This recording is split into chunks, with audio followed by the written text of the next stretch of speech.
Bismillahirrahmanirrahim. Alhamdulillahi Rabbil alamin.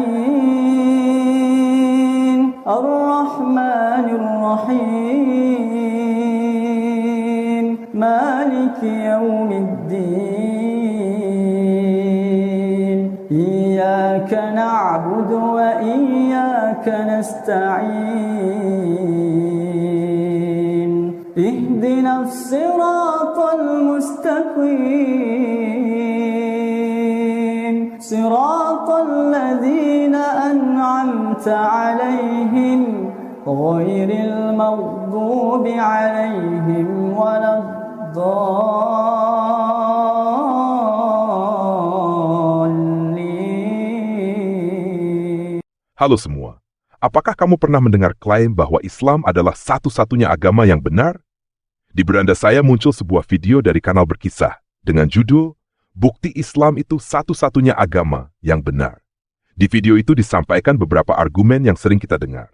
Islam mengatur cara hidup secara menyeluruh dalam hubungannya dengan Tuhan, diri sendiri, dan sesama manusia. Al-Quran adalah buku panduan yang lengkap menjawab semua aspek kehidupan, dari lahir sampai mati, sesuai dengan sains, tidak ada yang bertentangan dan tidak pernah berubah. Muhammad adalah tokoh historis yang menjadi pemimpin spiritual dan politik, serta menjadi teladan yang berakhlak paling mulia. Inti yang ingin disampaikan, Islam adalah agama sempurna yang logis, sesuai dengan fitrah manusia, lengkap menyeluruh, konsisten, dan dijaga oleh Tuhan. Oleh karena itu Islam adalah satu-satunya agama yang benar. Sekilas argumentasi yang disampaikan terlihat meyakinkan. Namun, apakah argumentasi yang diberikan memang benar? Ternyata, jika kita telusuri lebih dalam, banyak dari argumentasi yang tidak memberikan keseluruhan fakta, dan bahkan ada beberapa informasi yang keliru. Fenomena seperti ini biasa disebut bias konfirmasi. Apa itu bias konfirmasi? Bias konfirmasi adalah kecenderungan untuk mencari pembenaran suatu keyakinan, dengan cara tebang pilih informasi yang sesuai dengan keyakinan, dan mengabaikan semua informasi lain yang bertentangan. Apakah bias konfirmasi adalah cara untuk menemukan kebenaran? Tentu saja tidak. Kadang kita semua terjebak dalam bias konfirmasi, tanpa sadar menolak kebenaran hanya karena kebenaran itu tidak sesuai keyakinan kita. Kita bahkan bisa tersesat meyakini informasi yang keliru hanya karena informasi itu menyenangkan diri kita. Akhirnya kita terjebak dalam keyakinan yang salah. Dalam kehidupan sehari-hari, bias konfirmasi ini bisa membuat kita tertipu. Tentunya kita semua tidak mau tertipu. Kita beragama bukan untuk ditipu, bukan untuk merasa benar padahal salah, tetapi untuk mencari kebenaran yang sesungguhnya. Oleh karena itu, pada video ini saya ingin membahas semua argumentasi bukti Islam itu satu-satunya agama yang benar secara objektif. Perlu dicatat bahwa saya melakukan ini bukan untuk menyerang Islam atau menyerang siapapun, melainkan untuk menunjukkan bahwa cara membela Islam yang dilakukan dalam video tersebut tidak sepenuhnya objektif, dan itu malahan dapat merusak citra Islam itu sendiri, karena menimbulkan kesan Islam itu hanya bisa dibela dengan cara yang tidak jujur. Oleh karena itu, mari kita mulai bahas satu persatu apa saja fakta yang diabaikan dan informasi keliru di dalam argumentasi bukti Islam itu satu-satunya agama yang benar. Pastikan kita simak video ini dengan motivasi mencari kebenaran, bukan mencari pembenaran atas keyakinan kita.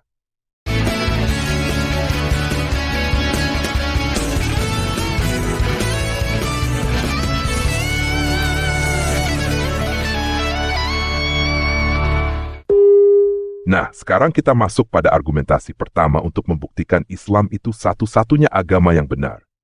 Islam mengatur cara hidup secara menyeluruh dalam hubungannya dengan Tuhan, diri sendiri, dan sesama manusia. Memang benar klaim Islam mengatur cara hidup umat Muslim.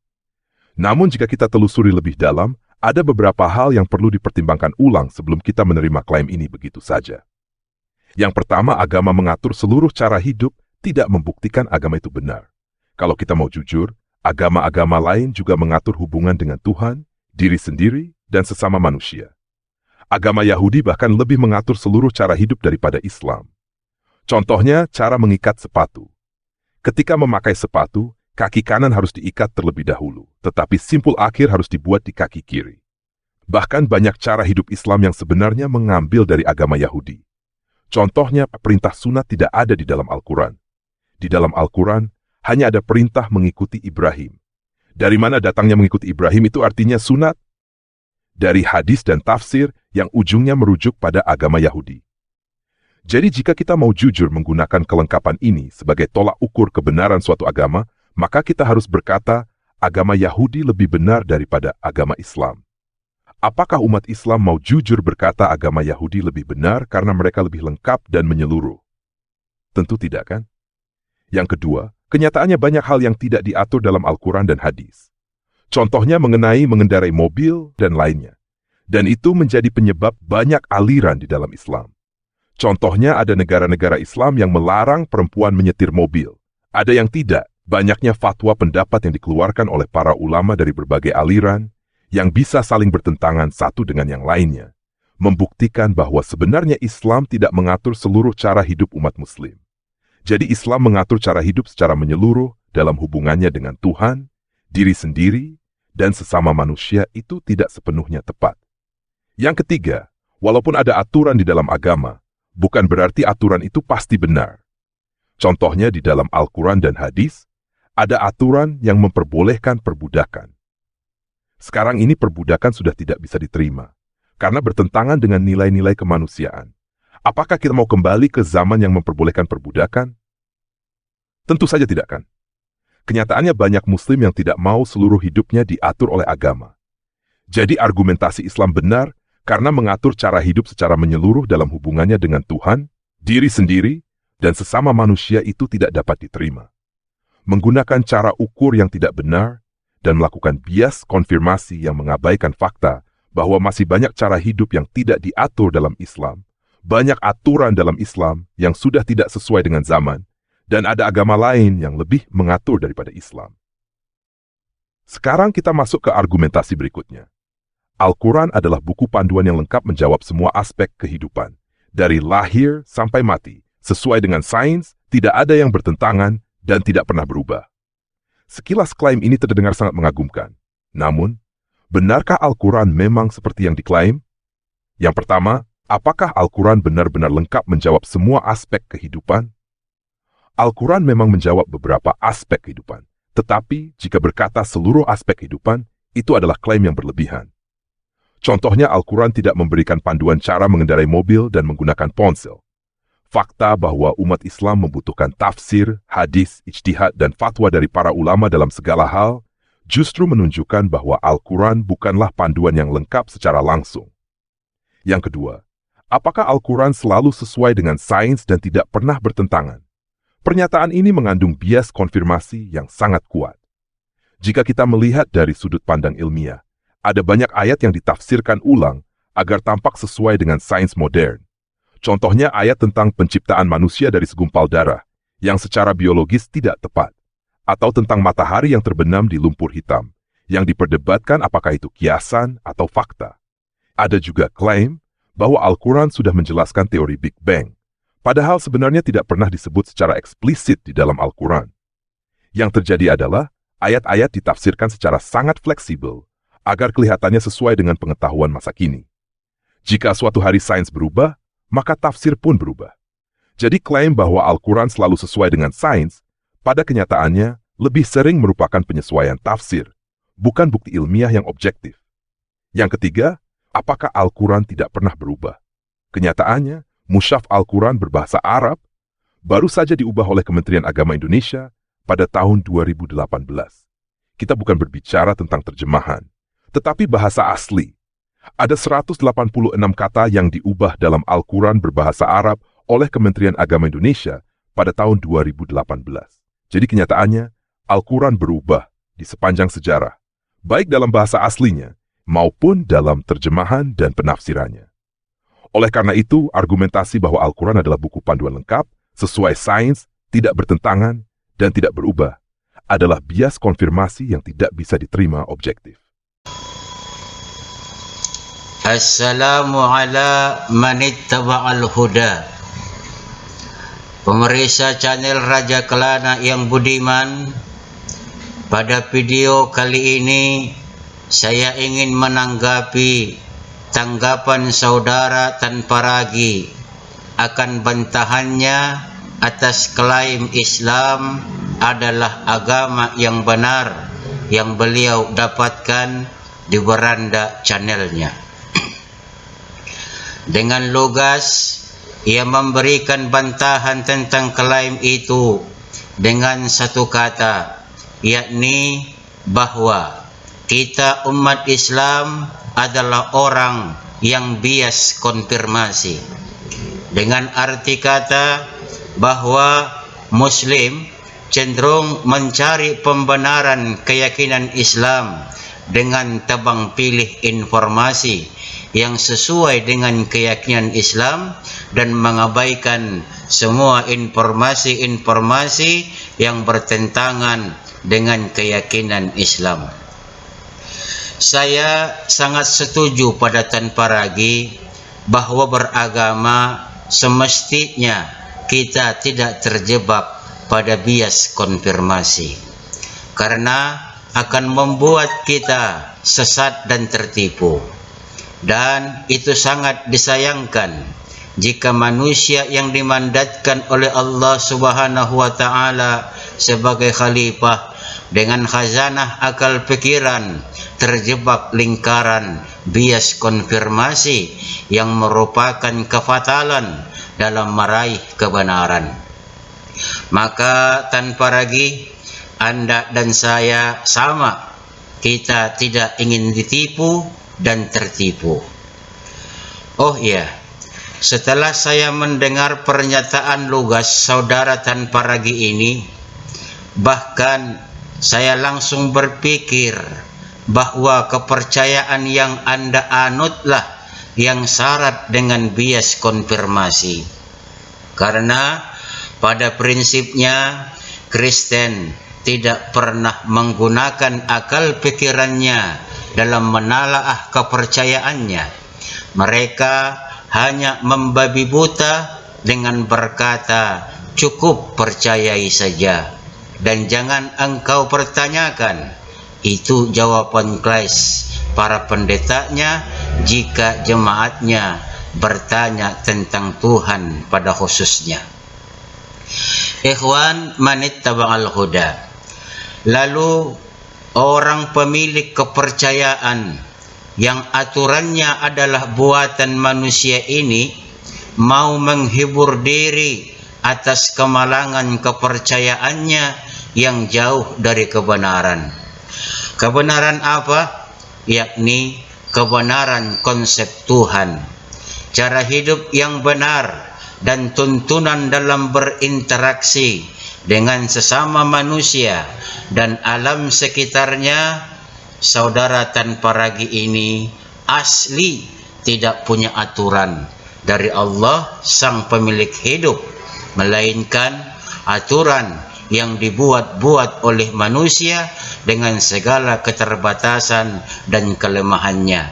Jadi ya inilah jadinya, jadi jauh dari sempurna.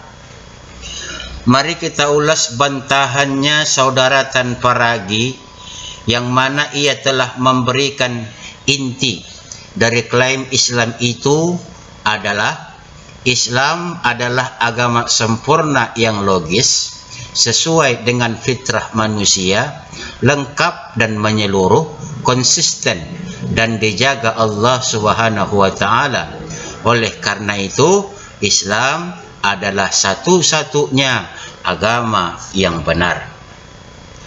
Saudara tanpa ragu mengatakan dia akan membantah argumentasi bahwa satu-satunya agama yang benar dengan secara objektif dan memberikan penilaian bahwa argumen Islam satu-satunya agama yang benar tidak sepenuhnya objektif dan akan merusak citra Islam dengan argumen pembelaan yang tidak jujur.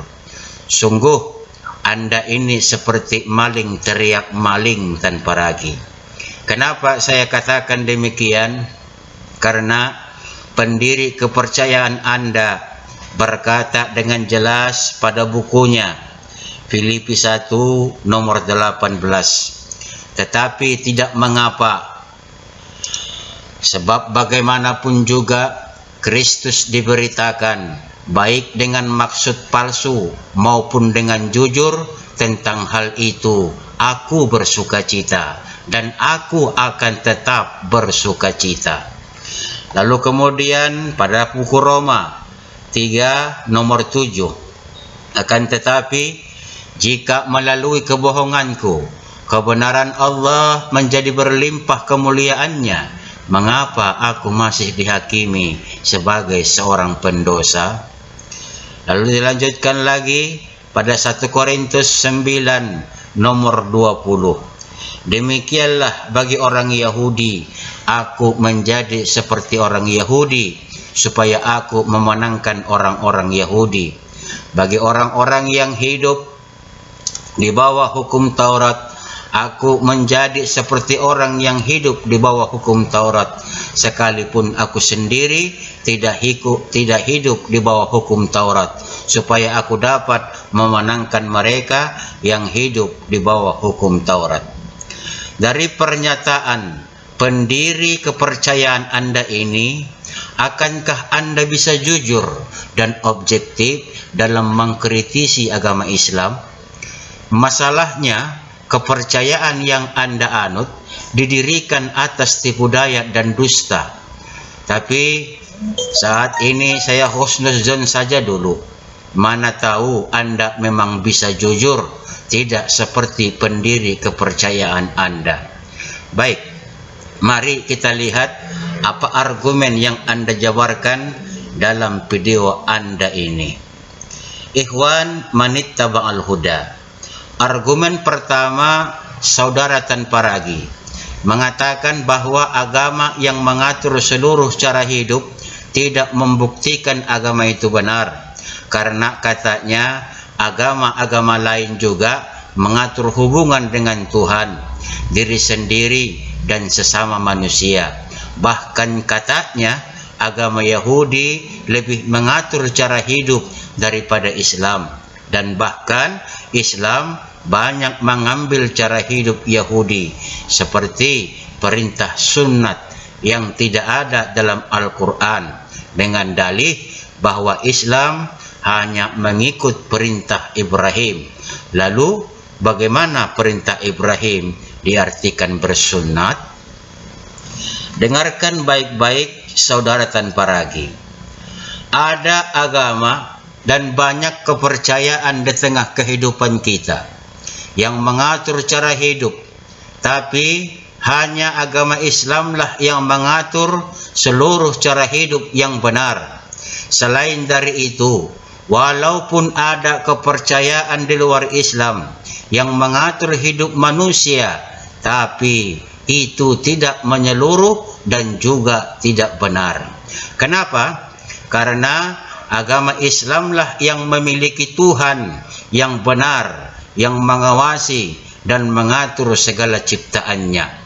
Hal ketuhanan ini dulu yang pertama ditetapkan kebenarannya, karena dasar semua amalan ataupun perbuatan, tindakan yang dibuat oleh manusia akan berarti jika persembahan amalan ini kepada Tuhan yang benar.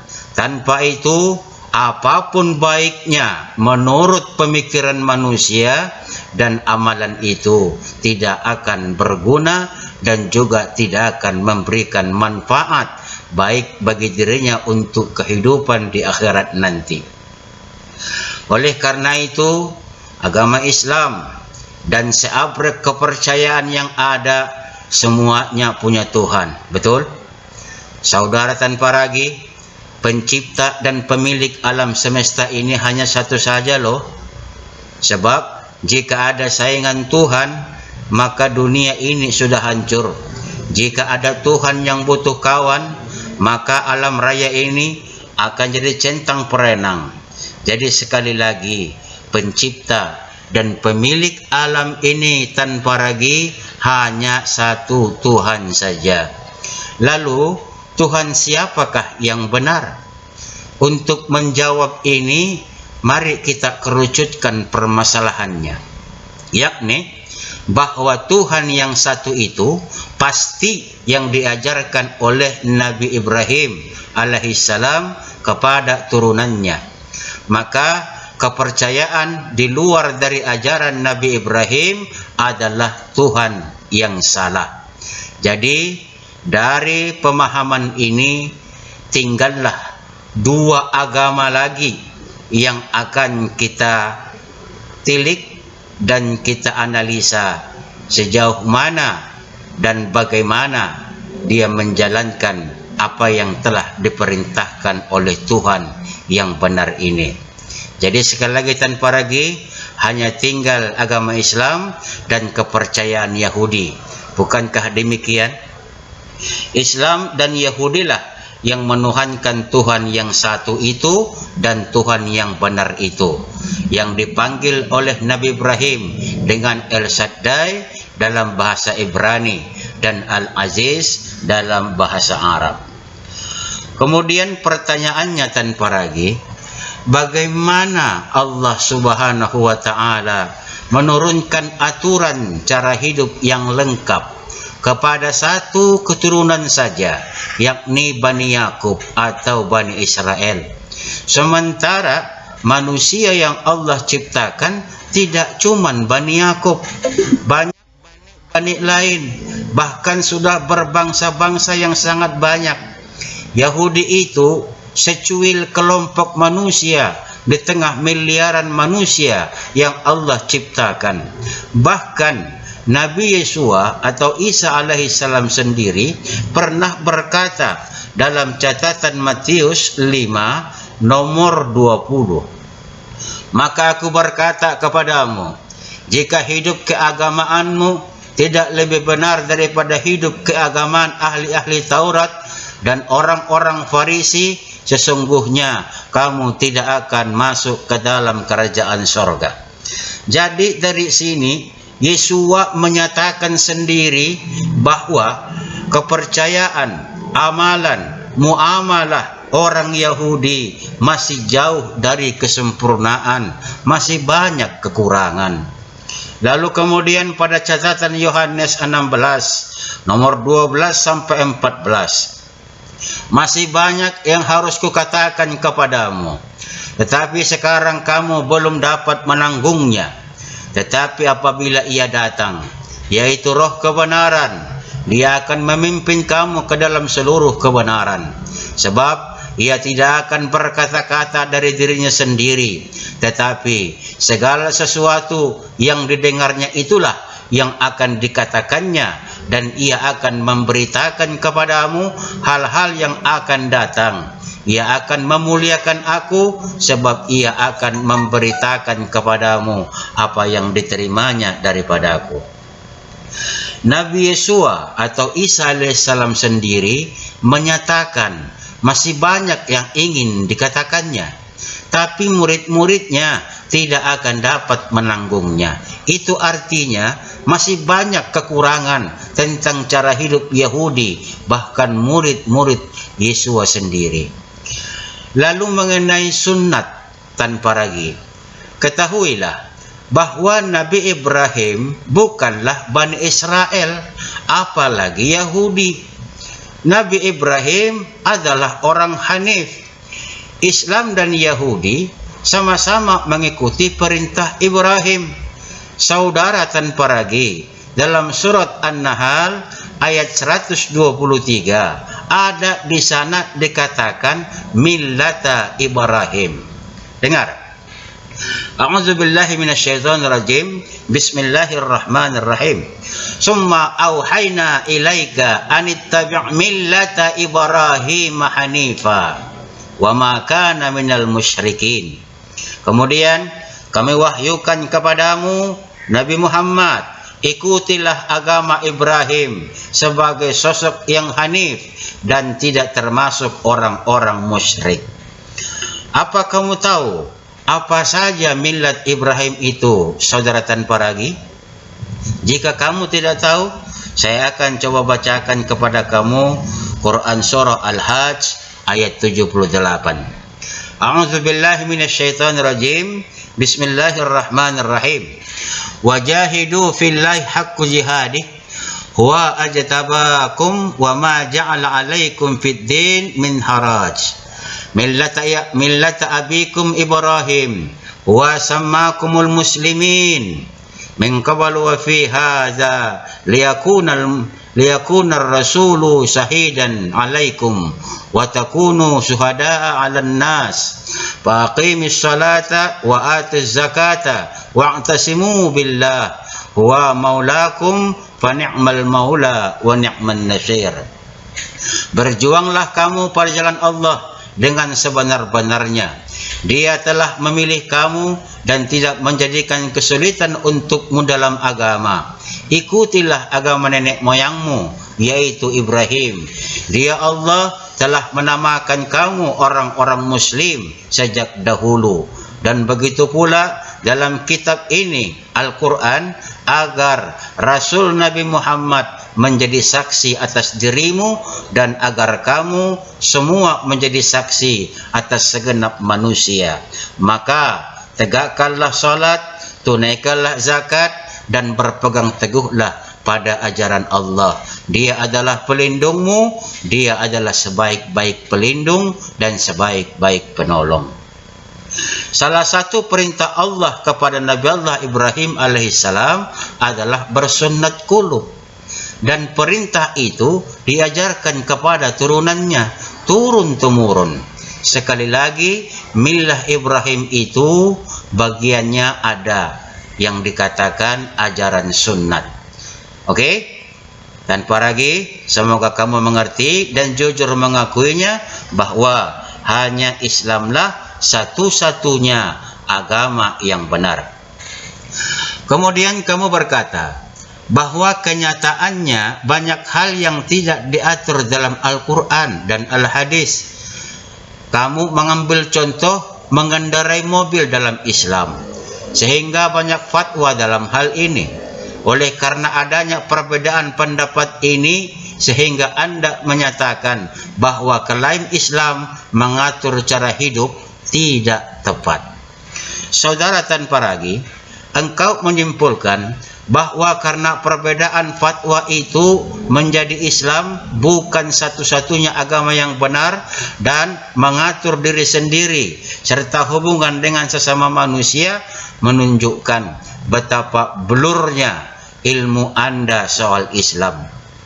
Justru tanpa ragi, karena fatwa ini memiliki perbedaan, menunjukkan bahwa Islam adalah agama yang benar. Kenapa? Karena itulah kekuatan para ulama Islam dalam memegang teguh apa yang diajarkan oleh Islam dalam segala aspek kehidupan, dalam segala hal di mana manusia untuk mencari dan menuju ridho Allah Subhanahu wa taala. Wilayah fikih dalam hal ini muamalah, para ulama kami memiliki semua disiplin ilmu untuk menjabarkannya. Mereka tidak menyimpang dari dua unsur yang menjadi patokan, yaitu Al-Quran dan Al-Hadis. Lalu kembali ke pertanyaan Anda, bagaimana para wanita muslimah dalam hal mengendarai mobil di tengah perbedaan fatwa yang ada? Jawabannya adalah, para wanita muslimah kami persilahkan memilih. Bagi muslimah yang memilih boleh menyetir, ia harus mengikuti ketentuan fatwa yang membolehkan, yakni 1. Berkendaraan itu tujuannya bukan untuk bermaksiat. 2. Berkendaraan itu aman untuk dirinya. 3. Berkendaraan itu tujuannya untuk bekerja, ibadah, menuntut ilmu, dan silaturahmi.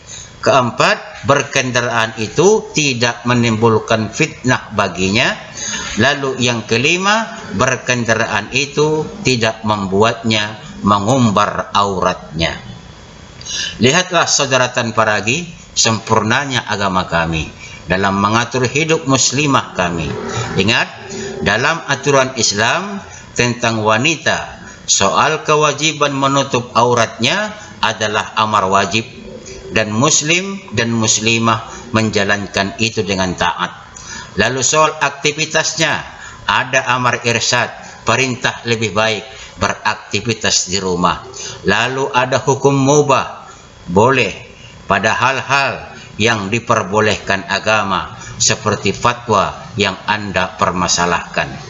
Lalu soal apapun kasus yang akan datang tanpa ragu, apapun nama zaman yang akan datang itu, Islam akan tetap punya jawaban dan solusi mengatur semua kehidupan muslim dan muslimah.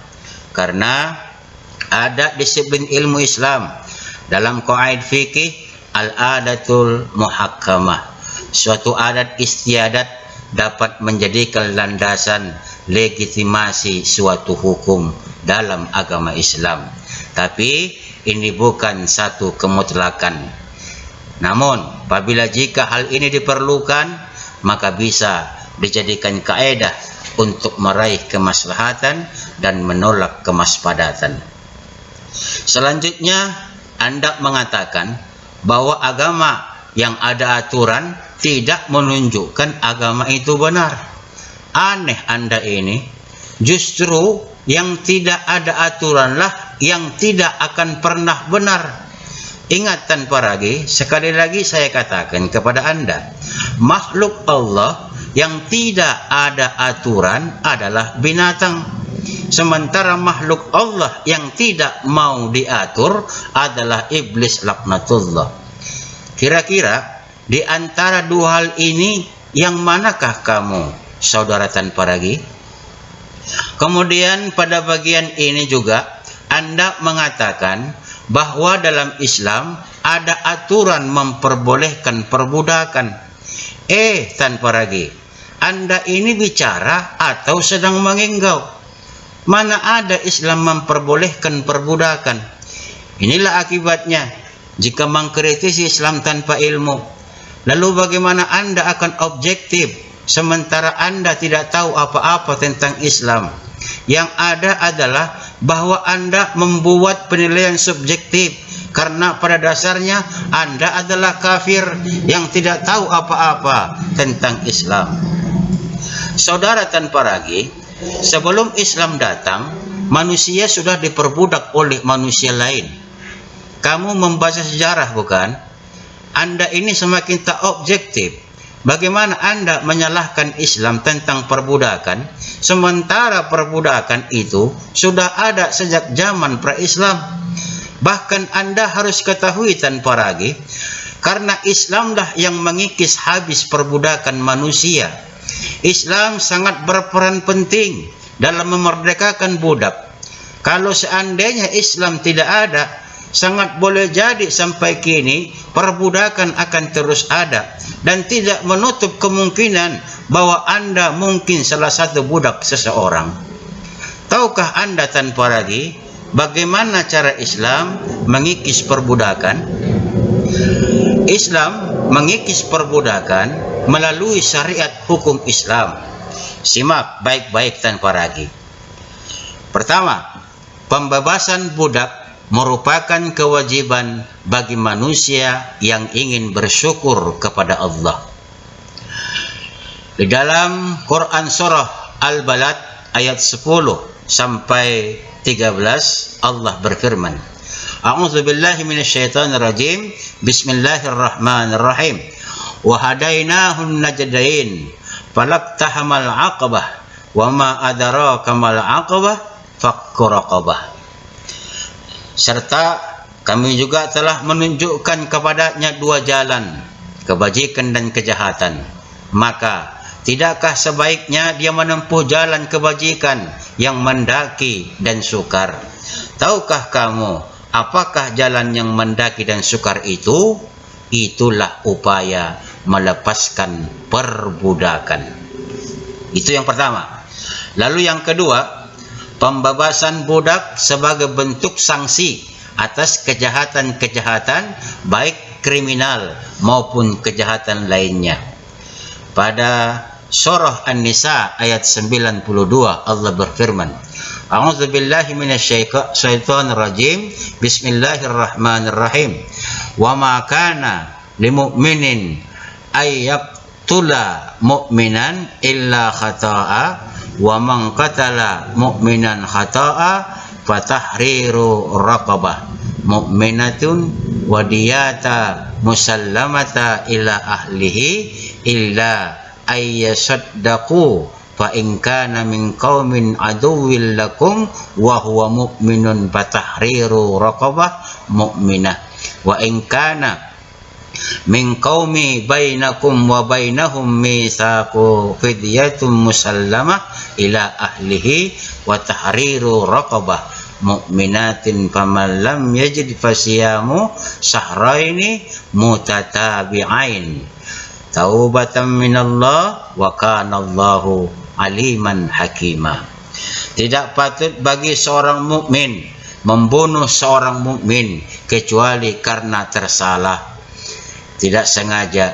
Siapa yang membunuh seorang mukmin karena tersalah, hendaklah memerdekakan seorang hamba sahaya mukmin dan membayar tebusan yang diserahkan kepada keluarganya yang terbunuh, kecuali jika mereka keluarga yang terbunuh membebaskan pembayaran. Jika dia terbunuh dari kaum yang memusuhimu padahal dia orang beriman, hendaklah pembunuh memerdekakan hamba sahaya mukminat. Jika dia terbunuh dari kaum kafir yang ada perjanjian damai antara keluarganya, antara mereka dengan kamu, hendaklah pembunuh membayar tebusan yang diserahkan kepada keluarganya serta memerdekakan hamba sahaya mukminah. Siapa yang tidak mendapatkan hamba sahaya, hendaklah berpuasa 2 bulan berturut-turut sebagai ketetapan cara bertaubat dari Allah. Allah Maha mengetahui lagi Maha bijaksana. Kemudian pada surah Al-Mujadalah ayat 3 Allah berfirman, A'udzu billahi minasyaitonir rajim. Bismillahirrahmanirrahim. Walladzina yuzahiruna min nisaihim summa ya'uduna lima qalu fatahriru raqabah min qabla ayyatamassa zalikum tu'azawna bih wallahu bima ta'maluna khabir. Orang-orang yang menjihar istrinya kemudian menarik kembali apa yang telah mereka ucapkan, wajib memerdekakan seorang budak sebelum kedua suami istri itu berhubungan badan. Demikianlah yang diajarkan kepadamu. Allah Maha teliti terhadap apa yang kamu kerjakan. Lalu pada surah Al-Maidah ayat 89, A'udzu billahi minasyaitonir rajim. Bismillahirrahmanirrahim. La yu'akhidzukumullahu billagwi fi aymanikum walakin yu'akhidzukum bima aqadtumul ayman. Fakaffaratuhu it'amu asharati masakina min awsati ma tut'imuna ahlikum aw kiswatuhum aw tahriru raqabah faman lam yajid fasiyamu salasati ayyam zalika kaffaratu aymanikum idza halaftum wahfazu aymanakum kadzalika yubayyinullahu lakum ayatihi la'allakum tashkurun. Allah tidak menghukum kamu disebabkan sumpah-sumpahmu yang tidak disengaja, tetapi Dia menghukum kamu disebabkan sumpah-sumpah yang kamu sengaja. Maka kafaratnya atau dendanya melanggar sumpah ialah memberi makan 10 orang miskin dari makanan yang kamu berikan kepada keluargamu, memberi pakaian kepada mereka, atau memerdekakan seorang hamba sahaya. Siapa yang tidak mampu melakukannya, maka kafaratnya berpuasa 3 hari. Itulah kafarat sumpah-sumpahmu apabila kamu bersumpah dan melanggarnya. Jagalah sumpah-sumpahmu. Demikianlah Allah menjelaskan kepadamu hukum-hukumnya agar kamu bersyukur kepadanya. Kemudian hal yang ketiga yang oleh Islam sehingga dapat menghabiskan dan mengikis perbudakan di atas bumi ini, yang ketiga, pembebasan budak adalah 8 distribusi belanja zakat yang salah satunya dialokasikan untuk pembebasan budak. Dalam surah At-Taubah ayat 60 Allah berfirman, A'udzubillahi minasyaitonir rajim. Bismillahirrahmanirrahim. Innamas shadaqatu lil fuqara'i wal masakin wal 'amilina 'alaiha wal mu'allafati qulubuhum wa fir riqabi wal gharimina fi sabilillahi wa bunis sabil faridatan minallah wallahu alimun hakim. Sesungguhnya zakat itu hanyalah untuk orang-orang fakir, orang-orang miskin, para amil zakat, orang-orang yang dilunakkan hatinya, mu'allaf, untuk memerdekakan para hamba sahaya, dan untuk membebaskan orang-orang yang berutang dan yang berjuang di jalan Allah, untuk orang-orang yang sedang dalam perjalanan yang memerlukan pertolongan sebagai kewajiban dari Allah. Allah Maha mengetahui lagi Maha bijaksana.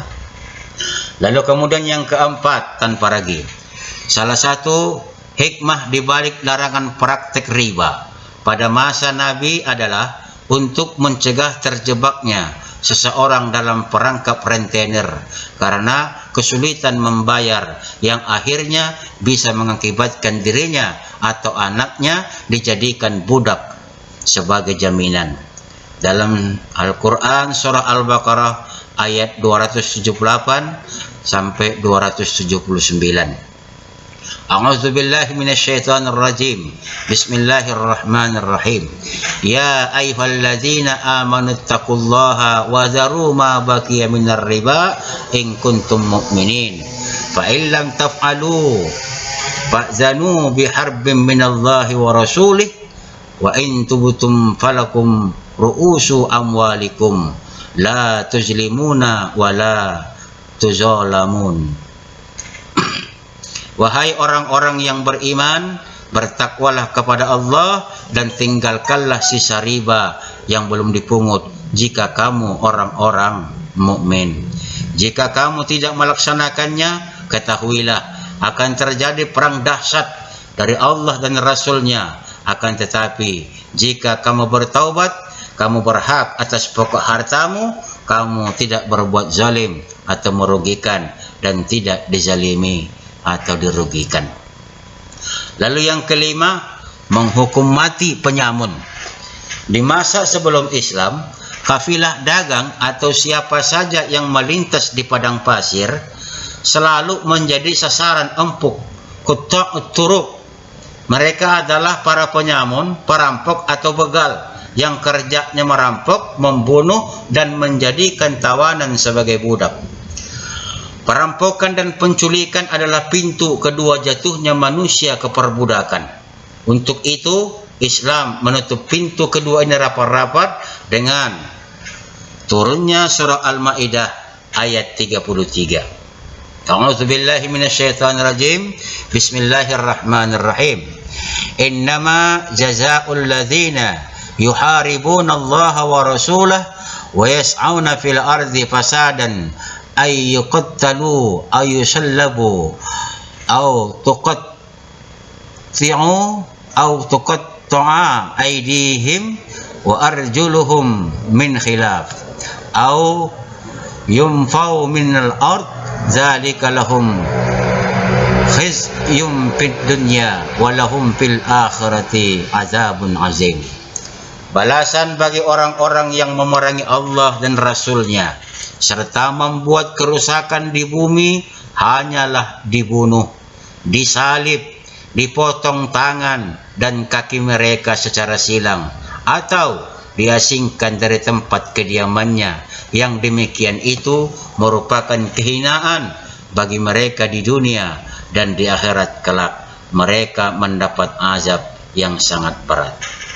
Lalu yang keenam, aturan anak budak terlahir merdeka. Berikutnya, syariat Islam telah menetapkan bila seorang yang bukan budak menikah dengan seorang budak, maka anak yang lahir dari pernikahan itu berstatus merdeka. Secara sistematis, setiap budak tidak akan melahirkan budak. Dengan seiringnya waktu, populasi budak pun menurun. Sebagaimana Allah sampaikan dalam Al-Quran surah Ar-Rum ayat 30. A'udzubillahi minasyaitonir rajim. Bismillahirrahmanirrahim. Faqim wajhaka lid-din hanifa fitratallahi allati fataran nas 'alaiha la tabdila li khalqillah dzalika ad-dinul qayyim walakinna aktsaran nasi la ya'lamun. Maka hadapkanlah wajahmu dengan lurus kepada agama Islam, fitrah dari Allah yang telah menciptakan manusia dengan fitrah itu. Tidak ada perubahan pada ciptaan Allah. Itulah agama yang lurus, tetapi kebanyakan manusia tidak mengetahui. Bukankah dari semua dalil ini Anda telah melihat bahwa Islam sangat anti pada perbudakan? Bahkan usaha Islam inilah yang membuat bangsa-bangsa di luar Arab kaget dan menimbulkan angin segar bagi para budak yang tersebar di berbagai bangsa. Bersyukurlah tanpa ragu bahwa karena Islamlah yang membawa kemajuan bagi peradaban manusia, bukan sebaliknya seperti penilaian Anda yang subjektifnya sangat kentara. Dan Anda adalah korban bias konfirmasi. Makanya belajar yang banyak supaya Anda juga jangan jadi korban bias konfirmasi. Oke? Karena Islam akan tetap relevan sampai kapanpun dan akan terus maju pesat, karena Islam adalah solusi terbaik bagi seluruh manusia, dan kepercayaan-kepercayaan yang berasal dari buah pikiran manusialah yang tidak akan pernah relevan seiring perkembangan zaman. Kepercayaan itu tidak akan bertahan, bahkan akan semakin kecil dan tersembunyi di berbagai pelosok bumi. Ingatan para lagi, agama wahyu Allah yakni Islam akan semakin nyata walaupun kafir, musyrik, munafik, fasik membencinya. Simak janji Allah kami ini tanpa ragu. Di dalam Al-Quran Allah sampaikan, A'udzubillahi minasyaitonirrajim. Bismillahirrahmanirrahim. Yuriduna liyutaffi'u nurallahi bi afwahihim wallahu mutimmu nurihi walau karihal kafirun. Mereka hendak memadamkan cahaya agama Allah dengan mulut mereka, sedangkan Allah tetap menyempurnakan cahayanya walaupun orang-orang kafir tidak menyukainya. Ikhwan manittaba'al huda. Selanjutnya tanpa ragu, membicarakan tentang Al-Quran adalah kitab panduan yang lengkap, menjawab semua aspek kehidupan dari lahir sampai mati sesuai dengan sains, tidak ada yang bertentangan dan tidak pernah berubah. Tanpa ragu memang mengakui bahwa Al-Quran menjawab beberapa aspek kehidupan, tapi jika dikatakan seluruh aspek, tanpa ragu merasa klaim itu berlebihan dengan mengatakan Al-Quran tidak memberikan panduan cara menggunakan mobil dan menggunakan ponsel, dan faktanya bahwa Al-Quran butuh tafsir, hadis, fatwa, dan ijtihad. Dan karena itu ia mengatakan Al-Quran bukan kitab panduan yang lengkap. Aku kira tanpa ragu ini semakin lucu dan konyol. Kenapa demikian? Karena dia lagi-lagi mempersalahkan hadis, tafsir, fatwa, dan ijtihad dengan contoh menyetir mobil dan menggunakan ponsel. Dia menilai Islam sementara ia tidak mengetahui apa-apa tentang Quran. Membacanya saja tidak bisa, apatah lagi mempelajari dan mentadabburinya. Hei tanpa ragu, disiplin ilmu yang Anda permasalahkan adalah bagian dari Islam dan semuanya bersumber dari Al-Quran.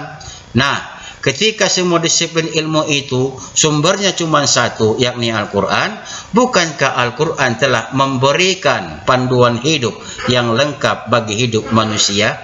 Jika Anda menggunakan akal di kepalamu, kamu akan mengerti. Contoh ya, saya akan sampaikan sebuah ayat dan coba kamu telah dengan baik, gunakan akal pikiranmu.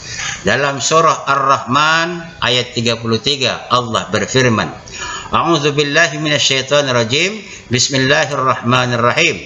Ya maqsaral jinni wal ins, in istata'tum an tanfuzu min aqtaris samawati wal ard, fanfuzu la tanfuzuna illa bisultan.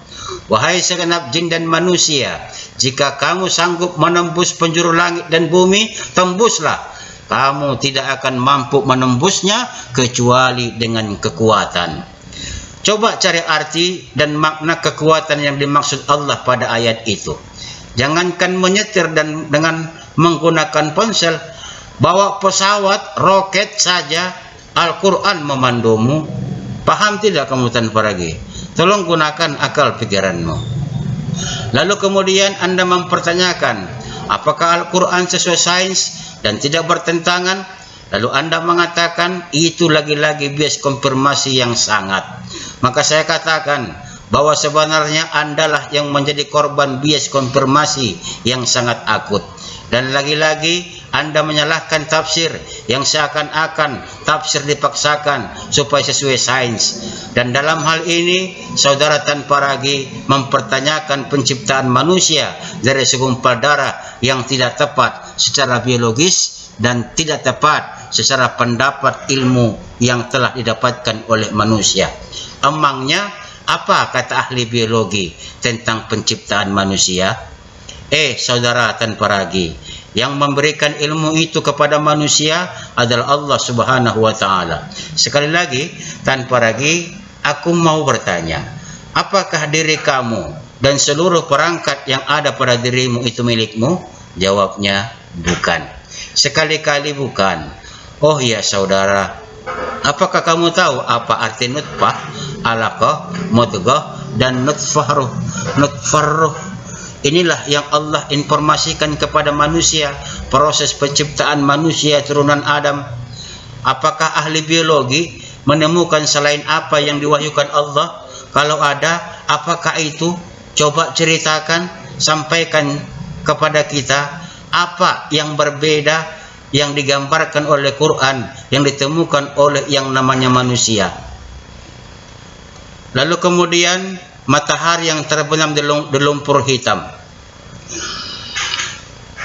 A'udzubillahi minasyaitonirrajim. Bismillahirrahmanirrahim. Hatta idza balagha maghribasy syamsi wajadaha taghrubu fi aini hami'ati wa wajada indaha qauma qulna ya zal qarnain imma an tu'azziba wa imma an tattakhiza fihim husna. Hingga ketika telah sampai ke tempat terbenamnya matahari, dia mendapatinya terbenam di dalam mata air panas lagi berlumpur hitam.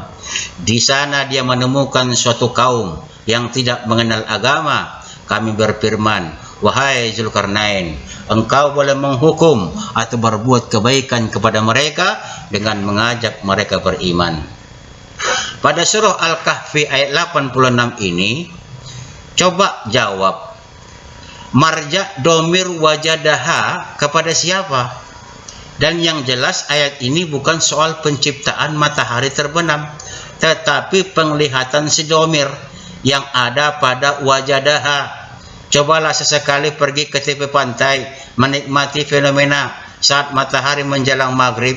Banyak belajarlah saudara tanpa ragu, jangan membuat malu diri sendiri. Kemudian teori Big Bang tidak dikatakan secara eksplisit dalam Al-Quran. Manusia itu diajari Allah nama-nama sesuatu tanpa ragu. Begitulah Allah mengistimewakan manusia Nabi Adam alaihissalam, karena nama-nama itu sangat penting untuk dapat dianalisa dan diketahui. Hanya Allah memberikan informasi kepada kita dalam surah Al-Anbiya ayat 30. A'udzubillahi minasyaitonirrajim. Bismillahirrahmanirrahim. Awalam yaral ladzina kafaru anna as-samawati wal arda kanata ratqan fafataqnahuma wa ja'alna minal ma'i kulla syai'in hayy afala yu'minun. Apakah orang-orang kafir tidak mengetahui bahwa langit dan bumi keduanya dahulu menyatu, kemudian kami memisahkan keduanya dan kami menjadikan segala yang hidup berasal dari air? Maka tidakkah mereka beriman? Lihatlah bagaimana apik dan akuratnya Al-Quran mengkhitabkan ayat itu kepada orang kafir. Dan pertanyaannya, bagaimana Allah memisahkan keduanya? Maka manusia-manusia kafir itulah yang memberi nama tentang pemisahan itu, semampu pemikiran manusia kafir. Kalau kata para ilmuwan kafir bilang itu adalah Big Bang, benarkah itu namanya? Wallahu a'lam. Tapi yang jelas manusia harus tunduk pada wahyu Allah yang menciptakan segala sesuatu, bukan sebaliknya wahyu yang ikut manusia yang serba lemah ini. Jadi tanpa ragu, Quran adalah wahyu Allah, dan yang menciptakan alam raya ini adalah Allah juga. Yang memberi manusia akal adalah Allah, yang memberi ilmu kepada manusia adalah Allah. Sampai Anda bangkokan, Anda tidak akan menemukan pertentangan Al-Quran dengan fenomena alam semesta ini.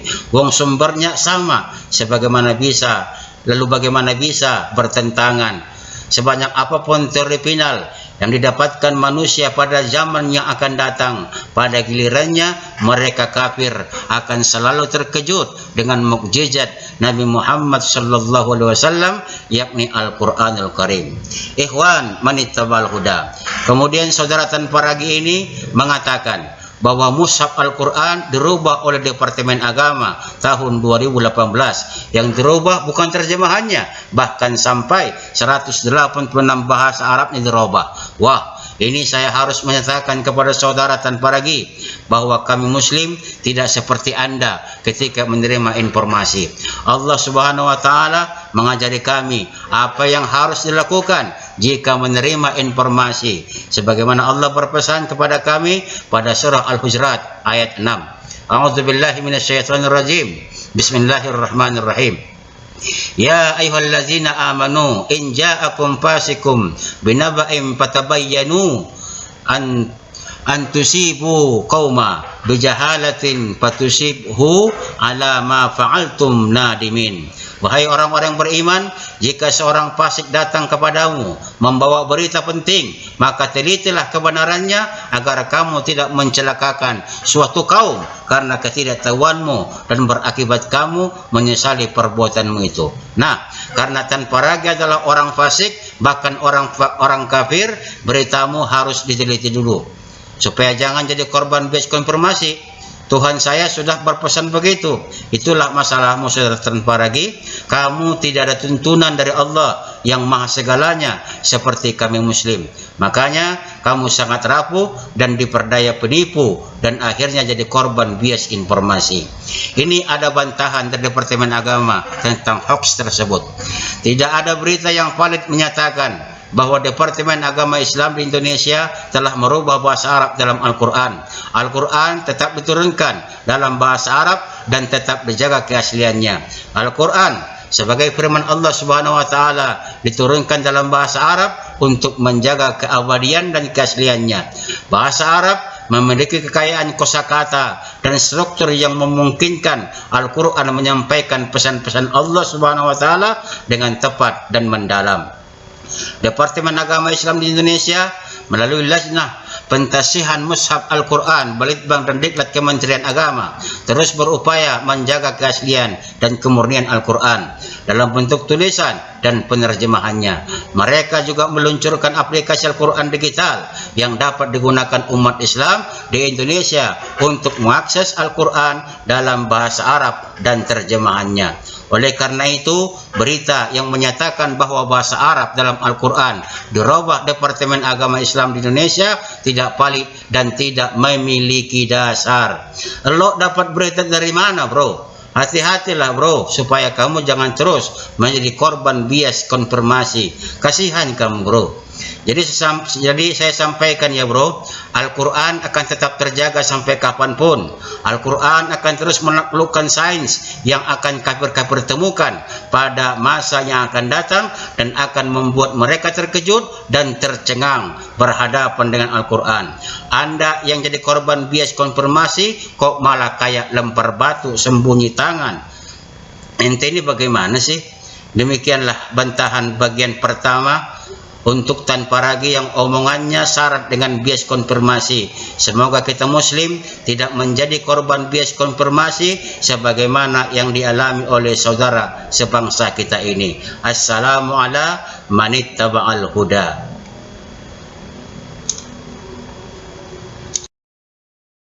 اللهم إني أسألك بأني أشهد أنك أنت الله لا إله إلا أنت الأحد الصمد لم يلد ولم يولد ولم يكن له كفوا أحد.